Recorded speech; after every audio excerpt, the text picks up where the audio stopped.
What if I told you that your constant availability is quietly killing your potential? That every time you say yes out of guilt, fear, or habit, you abandon your inner truth? Carl Jung, the Swiss psychiatrist and founder of analytical psychology, understood something most people overlook in today's always-on world. That transformation begins the moment you withdraw your energy from people, places, and patterns that no longer serve your individuation, the process of becoming your true self.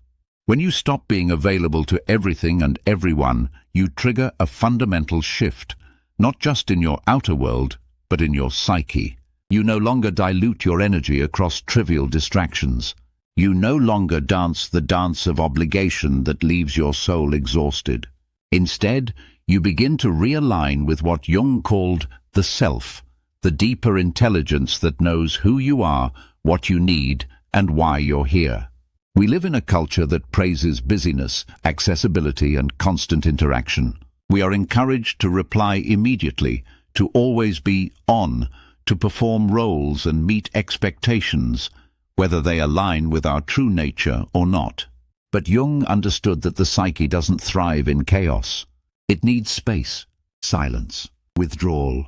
It needs you to step back in order to step into yourself. When you're always available, you become a character in other people's stories.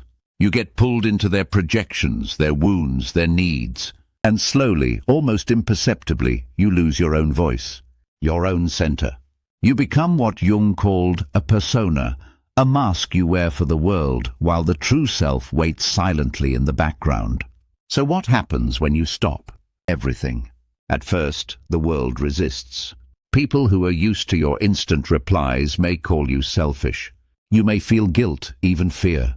But then something deeper begins to stir. You notice how much of your time was spent not living, but surviving. You see the energy leaks, the emotional labor you gave away without reciprocity. You realize how often you confused people-pleasing with love and obligation with connection. And then clarity arrives. Jung taught that the unconscious must be made conscious, or it will direct your life and you will call it fate. In other words, your availability has not been neutral. It has been a pattern, often unconscious, rooted in your conditioning. Perhaps you were taught to be the good child, the reliable friend, the fixer, the peacekeeper. These roles once kept you safe, but now they keep you small. When you stop being available, you break the contract you never consciously agreed to. You stop acting out other people's expectations and begin living from your authentic core. This isn't about isolation or arrogance, it's about boundaries. It's about valuing your time, your energy, your presence. Jung believed that true wholeness comes from integration, the union of opposites. And sometimes the most powerful act of integration is choosing solitude over noise, presence over performance, authenticity over approval. Consider this: the shadow, Jung's term for the unconscious parts of ourselves, often includes the parts of us that say no, the parts that rest, the parts that assert boundaries. We exile them because we're taught they're selfish or unkind. But in truth, reclaiming these parts is an act of wholeness. When you stop being available, you are not abandoning others, you are reclaiming yourself. You become less reactive, more grounded. You hear the subtle signals of your intuition, long buried beneath the noise of constant engagement. You begin to live deliberately, not reactively. You no longer say yes because you're afraid to lose love. You say yes because you mean it. And your no becomes sacred, a declaration of self-respect. Your relationships shift. Some people will fall away. Let them. Jung believed that all true healing involves a period of withdrawal, what he called the night sea journey, a descent into the depths where transformation occurs. When you stop being available, you enter this sacred descent. You face the discomfort, the emptiness, the uncertainty. But on the other side is power, presence, purpose. You realize you are not here to be everything for everyone. You are here to be yourself, fully, unapologetically. And that requires discernment. It requires letting go of roles that once defined you but now confine you. Jung once wrote, "The privilege of a lifetime is to become who you truly are." That journey often begins with a simple, radical act. Stop being so available. Let the world recalibrate around your absence. Let your presence become intentional, not habitual. Choose depth over breadth. Choose truth over approval. In this space, your real life begins. Because in your absence from distractions, you find presence with yourself. And in your presence with yourself, you awaken to your wholeness. This is the turning point, the quiet revolution, the return to self. Let's go deeper. In Jung's framework, the self is the totality of the psyche. It includes both the conscious and the unconscious, the ego and the shadow, the divine masculine and feminine within. But the ego, the conscious identity we usually operate from, often resists surrendering control. It wants to stay available because that feels like power, like relevance, like safety. But the self calls for something else: withdrawal, introspection, silence. Why? Because only in silence can the unconscious speak. Have you ever noticed that your greatest insights come not when you're scrolling, texting, multitasking, or responding, but when you're still? When you're alone in nature, in the shower, or lying awake at 3 a.m. That's not a coincidence. That's your psyche finally being heard. You see, being overly available blocks this communication. It keeps you in the outer world, endlessly responding, while the inner world is neglected. Jung believed this inner neglect leads to neurosis, anxiety, and even depression, because we've lost touch with what he called the inner guide. The modern world is obsessed with productivity, with availability, with always proving worth. But Jung asked, who are you when no one is watching? What remains when the mask is removed? The answer is everything. But to access that everything, you must dare to be unavailable. You must stop saying yes to invitations that feel like obligations. You must stop over-explaining your boundaries.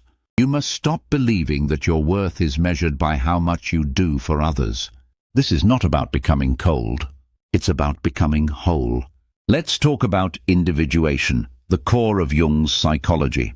It's the process of becoming your true self by integrating all aspects of your psyche. It requires solitude.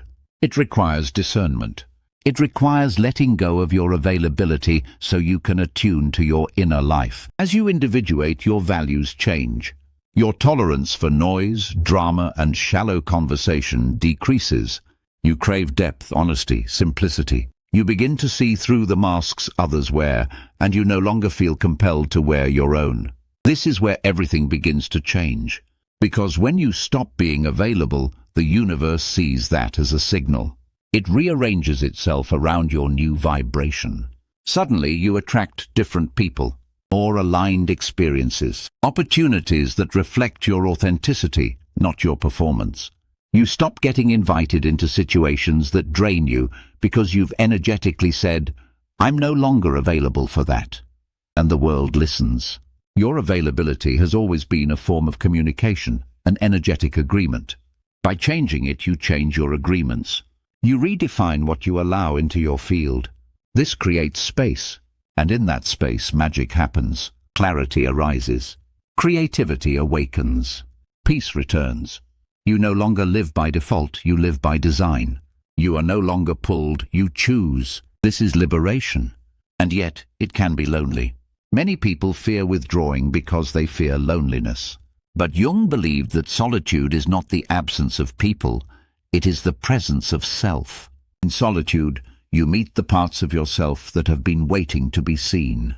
You face the wounds, yes, but also the gifts, the buried gold, the forgotten dreams. You remember who you were before the world told you who to be, and in that remembrance you become powerful.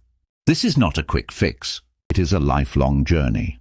But it begins with a single act. Stop being available to everything that fragments you. Be available to your own becoming. Be available to the quiet voice within.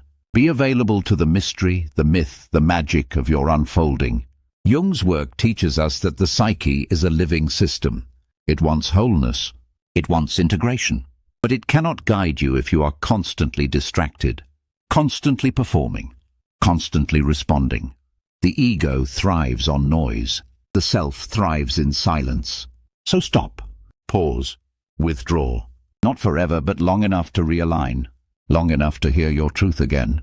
Long enough to become unavailable to the things that no longer resonate, and deeply available to the sacred unfolding of your life.